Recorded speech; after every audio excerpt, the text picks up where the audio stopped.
సంవత్సరాల తరబడి government job కోసం వేచి చూస్తున్నారా? కేవలం 8 నెలల్లో మీ కల నెరవేర్చుకోండి. వెంటనే కింది నంబర్స్‌కి కాల్ చేయండి. నమస్తే రమ్మగారు. నమస్తే జీ. ఏదైనా చందమామ కథ చెప్తారా? చెప్తాను చేయండి. ఈ మధ్య అంటే ఇప్పుడు కొద్దిగా తగ్గినాయి. ఇదివరకటి కాలంలో అంటే కొంతకాలం క్రితం చైన్ స్నాచర్ కుర్రాడు ఒకడు పట్టుబడ్డాడు, ఇంజనీరింగ్ స్టూడెంట్. ఓ ఇళ్లల్లో దొంగతనాలు అవుతున్నాయి. స్టూడెంట్సే దొంగతనాలకు పాల్పడుతున్నారని బోల్డ్ వార్తలు వినేవాళ్ళం. అవునండి, ఆ? అవును. ఈ స్టూడెంట్ ఏజ్లో ఏంటంటే వాళ్ళకి ఏవో అవసరాలు, బోళ్ళని కోరికలు, సరదాలు, వాళ్ళని వెళ్ళి చూసి చేసేసేయాలి. ఇళ్లలో అంత అవకాశాలు ఉండవు. వీళ్ళు హైఫై కాలేజీల్లో చేరతారు. కెపాసిటీ తక్కువ, కాలేజీలు పెద్దవి. అక్కడ మిగిలిన డబ్బులున్న పిల్లల పద్ధతులు చూసి వీళ్ళకు కూడా చేయాలనిపిస్తుంది. దాంతో దీనికి దిగటం. దొరకనంతకాలం బాగుంటుంది, అంతే. దొరకనన్నాళ్ళు దొరికితే దొంగ, అంతే కదా.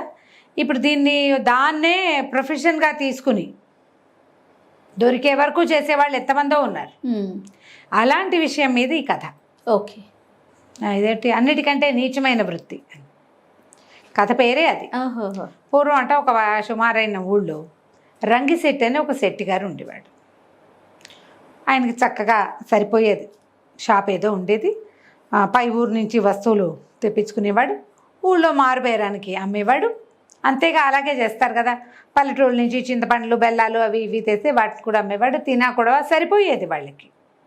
ఏదో ఒక రవ్వ వెనకేసేవాడు, బాగా కాదు. చిన్న ఊళ్ళల్లో ఏముంటాయి అంతంతా.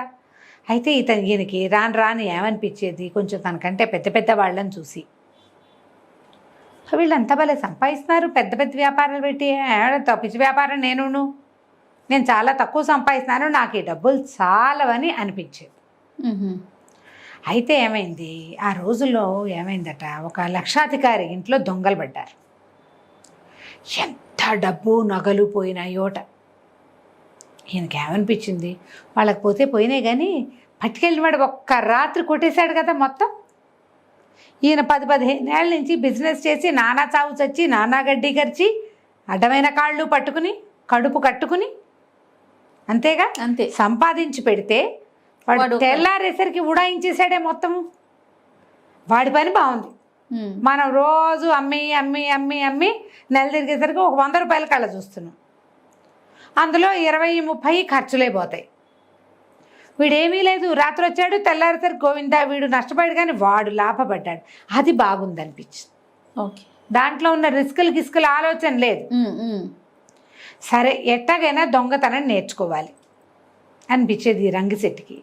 దొంగలు ఎక్కడ కూడతారు అనే విషయం మీద ప్రతి వాళ్ళతోటి చిన్న డిస్కషన్లు చేసి, ఎక్కువ అడిగితే జనానికి అనుమానం వస్తుంది.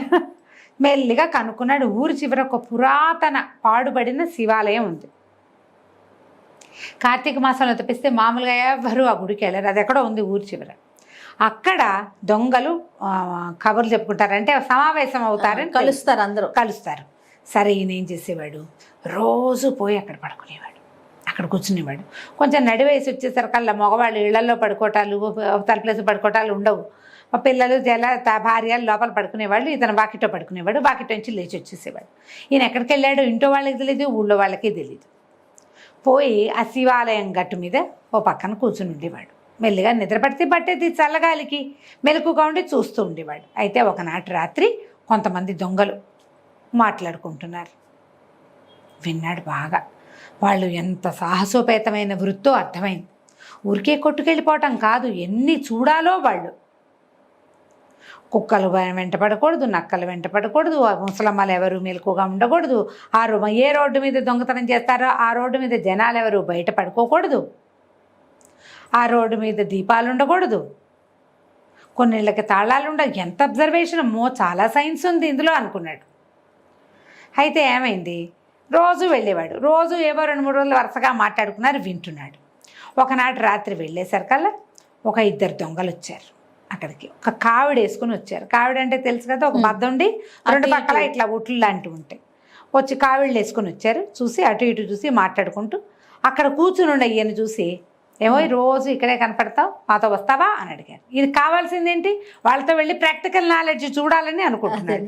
అప్పుడు వాళ్ళు అన్నారు, వీడు అడిగాడు, ఎక్కడికి బాబయ్యా ఏమిటి అని. ఒక దొంగతనానికి వెళ్తున్నాం, ఫలానా వీధిలో, వస్తావా నీకు ఊరికే కాదు, నీకేదో ముట్ట చెప్తాం అంటే సరేనన్నాడు.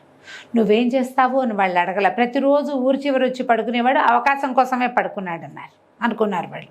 అక్కడి నుంచి చకచక ఈయన వేషం మార్చేశారు. ఈయన కొంచెం అడ్డపంచ, పైనుంచి ఒక అంగాస్త్రం వేసుకుని బొజ్జ కొంచెం పుష్టిగా ఉన్నాడు.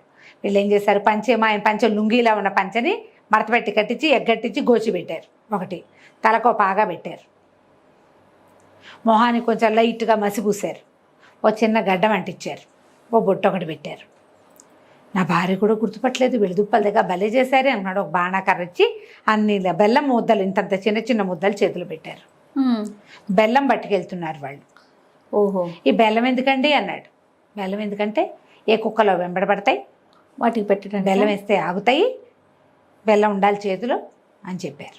చెప్పాక నడుచుకుంటూ బయలుదేరారు. చెప్పులు ఇప్పించేశారు. ఒట్టి కాళ్ళతోటి నడుచుకుంటూ పోతుంటే ఏమైంది, ఓ చోట ఎక్కడో ఈయన కొంచెం ఓ పక్కన బెదిరిస్తుంది లోపల. అలవాటు లేని పని చేస్తుంటే దడదడలాడదు ప్రాణం. ఒక్కొక్క తోక తొక్కేశాడు. ఒక్క గైమని లేచింది. లేవంగానే హడిలిపోయి చేతిలో ఉన్న బెల్లం ముద్దలు వదిలేశాడు. ఎప్పుడైతే బెల్లం వాసన కిందకి చేరిందో ఒక్కొక్క బెల్లం నాకుతూ ఊరుకుంది. గబగబానాడు కొత్వాలు వస్తాడు. వీళ్ళు ఏంటంటే ఆ రోజుల్లో కొత్వాలు, నగర కొత్వాలు రాత్రంతా తిరిగేవాడు. ఓకే, సైనికులు కూడా తిరుగుతారు. కొంతమంది సైనికులు తిరుగుతారు, గస్తీ తిరిగే వాళ్ళు ఉంటారు కదా, సాయుధ భటులు గస్తీ తిరిగే అంటారు. కొత్వాలు ఆ సందులో ఈ సందులో వాళ్ళకి ఏంటి లెక్క, కుక్క పెద్దగా అరుస్తోంది అంటే అటువైపు వెళ్తారు. పెద్దగా అరుస్తున్న కుక్క సడన్గా మానేసిందంటే ఏం పెట్టారు దానికి, ఆ డౌట్ కూడా వస్తుంది. కుక్క గట్టిగా అరిచి నోరు మూసుకుందంటే కొత్వాలు వచ్చేస్తాడు, జాగ్రత్త అన్నారు. వీళ్ళు ఇంకా ఈ సందు దాటలేదు, కొత్వాలు ఎదురుపడ్డాడు. అతనికి వినపడింది, కుక్క కయ్యమంట వినపడుతుంది. రాత్రిపూట ఏమిటి 11-12 గంటల వేళ నిశ్శబ్దం. కుక్క కుయ్యమన్నా వినపడుతుంది. అది పైగా తోక తొక్కిన కుక్క ఎటాలేస్తుంది, కరిచి ఎంత పెద్దగా అరిచింది. బెల్లం ముద్ద పడేసరికి నోరు మూసుకూరుకుంది. అతను అట్నుంచి ఎదురొచ్చేసరికి ఎవరా మీరు ఎక్కడికి వెళ్తున్నారు అని కేకలు పెట్టాడు. కేకలు పెట్టేసరికల్లా భయం వేసేస్తుంది, నేను ఉనికిపోతున్నాడు. వీళ్ళు ఏం చేశారు, కాలు తొక్కారు. వణక్క ఉండని, బాబయ్య మేము పై ఊరు నుంచి వచ్చామండి, ఇదేమో బెల్లం అండి, బెల్లం పట్టుకెళ్తున్నాము, మరి మా బేరాన్ కోసం వచ్చాము, కాకపోతే ఏంటంటే రాత్రి అయిపోయింది, మేము బయలుదేరి వచ్చేసరికి సత్రం కోసం వెతుకుతున్నామండి అని చెప్పారు. చెప్పేసరికల్లా ఆయన అన్నాడు, ఈ బొర్రవాడేవాడు అన్నాడు. అనేసరికి కాదండి, నా పేరు రాములండి, మా తమ్ముడు సోములండి, ఈయనేమో మారుబేరగాడు మంగయ్య అండి, బేరాలు ఏమి వ్యాపారం చేయడండి, మారుబేరం చేసి బాగా బొర్ర పెంచాడండి అన్నాడు. ఏది చేజాపు అది చెయ్యి వాసన చూశాడు ఆయన. బెల్లం మారుబేరాలు అవి చేసేవాళ్ళు బెల్లం మూత ముట్టుకుని బెల్లం వాసన వస్తుంది. ఓహో సరే లేని ఊరుకుని సత్రం దారి చెప్తా, తెల్లవారి మళ్ళీ వస్తాను, మీరు కనుక అక్కడికి కనపడకపోయారో తాషా మార్గం మోగించేస్తా అని చెప్పాడు. చెప్పి సత్రం దారి వైపుకి బళ్ళించారు. వెళ్ళమన్నాడు. సత్రం ఎందుకు వీళ్ళకి, సత్రాలు గిత్రాలు అక్కర్లా. ఆయన అటు దాటంగానే వీళ్ళు ఇటు దాటుకున్నారు. ఇతనికి ఉనికిపోతుంది లోపల రంగిశెట్టికి. ఎన్నిసార్లు చూశాడు కొత్వాల్ని తను, ఎప్పుడు భయమే లేదే. ఇంతకంటే పెద్ద అధికారులను చూస్తాడు ఊళ్ళో తను. ఎవరిని చూసినా మనకేం భయమేమి ఉండదు. మనం మామూలుగా చూస్తాం. ఇప్పుడు ఐపీఎస్ ఆయన ఎవరో వస్తే ఆయనకేసి చూస్తుంటాం. మనం కాళ్ళు ఎప్పుడు వణుకుతాయి మనకి, తప్పు చేస్తే కదా. లోపల నుంచి వణుకు ఎట్లా వస్తుందంటే పళ్ళు కూడా టకటకలాడిపోయేలాంటి వణుకు వస్తుంది. ఇంత భయం వేస్తుంది ఎందుకు నాకు, ఇంకా ఏమి మొదలైందే, మొదలెట్టకుండానే భయం వేస్తే తుదిదాకా చేరాక నా బతికేమిటి. అదే సరే ఏం చేయాలో తెలియలే. వాళ్ళు ఏం చేశారు, ఆ ఇంట్లోకి తీసుకుపోయారు. వాళ్ళు ఒక ఇల్లుకి వైపుకి దారి తీశారు. ఇప్పుడు సత్రం దగ్గరికి కొత్వాలు వచ్చి అక్కడ సత్రంలో వీళ్ళు కనపడకపోతే వీళ్ళ కోసం వేటాడతాడు ముగ్గురు. అవును, అందులో తనకి పెద్ద బొజ్జ ఉంది, తను గుర్తుపెట్టేస్తారు. సరే ఆ ఇంటి దాకా వెళ్ళాక ఏమన్నారు, ఈ బెల్లం బుట్టలో పక్కకు పెట్టి, అరే మేమిద్దరం లోపలికి వెళ్తాం, ఈ శెట్టి కాదు ఈ వ్యక్తి బయట ఉంచుంటాడు అని చెప్పి శెట్టిని బయట నుంచో, నువ్వు ఎవరైనా వస్తే విజిలేయమన్నారు. వాళ్ళిద్దరూ లోపలికి వెళ్ళాక రంగశెట్టికి నుంచో బుద్ధి కాల. ఇప్పుడు ఎవడైనా వచ్చినా నా కాళ్ళు వణికిపోతాయి కదా. వాళ్ళిద్దరూ దొంగలైతే నేనేం చేయకపోయినా వాళ్ళతో వచ్చిన వాడిని నేనేమవుతాను, అదే కదా, దొంగే అవుతానా. టక్కి వెళ్ళిపోయాడు ఇంటికి. వెనక్కి వెళ్ళిపోయి నడుచుకుంటూ వెళ్ళిపోయాడు. ఈ వెళ్ళిపోతుంటే ఒక చోట తెల్లవారుతుంటే ఎట్లా కనపడింది, ఒక 2 సైనికులు ఒక దొంగని వెనకాల నుంచి చెర్నాకోలతో కొడుతూ తీసుకెళ్తున్నారు. వాడి పెళ్ళామో పిల్లలు లబో దిబోమని ఏడ్చుకుంటూ పోతున్నారు. అమ్మో నా పని కూడా ఇంతేగా. శెట్టిగా కొన్ని సంవత్సరాలుగా వ్యాపారం చేసుకుంటూ మా తాత నాన్న కూడా వ్యాపారాలు చేస్తూ శెట్టిగారు అనిపించుకుంటున్నా. ఇప్పుడు దొంగగారు అని ఎవడరు, దొంగగారిది కొడుకు అంటారు. అదే కదా, అంతే కదా, ఏమో బూతులు కూడా వస్తాయి. ఏ అమ్మ బాబోయ్ అనుకున్నాడు. ఇంటికి వెళ్ళిపోయి వాళ్ళది వాకిట్లో ఇల్లుండి అది బయటకు ఉండి బావలు వాకిట్లో పడుకుంటాడు. రోజు పక్క అక్కడే వేసింది. పెళ్ళని రోజు పక్కేస్తుంది. ఈయన పడుకున్నట్టు నటిస్తాడు. ఆవిడ లోపల పోయి తలపేసుకుంటుంది. ఈయన ఇటు శివాలయం దారి పడతాడు. చకచక వెనకాల పెరట్లోకి వెళ్ళిపోయి ఆ పంచాన్ని వాడు గోచి పెట్టించారుగా, గోచిని మామూలుగా తీసేసుకుని శుభ్రంగా అక్కడ కాస్త వెలుబుడుతుంటే బూడిద రాసుకుని మొహం అంతా తోమిసి మసెంట్ ఇచ్చారు కదా, ఆ గడ్డం తీసేసి తలపాగా తీసేసి మొహం అది శుభ్రంగా పంచితో తుడిచేసుకుని వచ్చి వాకిట్లో పడుకున్నాడు. ఆ లోపల ఎన్ని వేల సార్లు కొట్టుకుందో గుండె, ఎంత భయం వేసిందో. రాత్రిపూట మొహం ఎందుకు కడుగుతున్నావు అని అడుగుతారు ఎవరైనా. పక్కింటి వాడు గోడ మించి చూసినా అడుగుతాడు, ఏమిటి ఈ టైంలో మొహం కడుక్కుంటున్నావని. అంతేగా, ఈ కాలం కాదు కదా, పాతకాలం వేరు కదా. రాత్రిళ్ళు నీళ్ళతో మొహాలు కడుక్కోటాలు అవి ఉండవు. అది విపరీతమైన పని. ఎందుకు కడుక్కుంటున్నావు? ఉడుక్కుంటూ ఎలా అగోలాగా వచ్చి పడుకున్నాడు. ఒక గంటకి దడ అణిగి 4 నుంచి 5 దాకా దడ అణిగి 5 తర్వాత బాగా నిద్ర పట్టేసింది. నిద్ర పట్టేసరికల్లా తెల్లవారేసరికి భళ్ళు మన తెల్లారింది. ఈయన లేచి వాకిట్లో కూర్చున్నాడు. భార్య లోపల నుంచి వచ్చి, ఏమండో ఇది విన్నారా, మీరు ఇందాకే పడుకున్నారు, ఏమిటో లేటుగా నిద్ర పట్టిందో ఏమో, నేను 2 సార్లు పిలిచాను, నువ్వు లేవలేదు.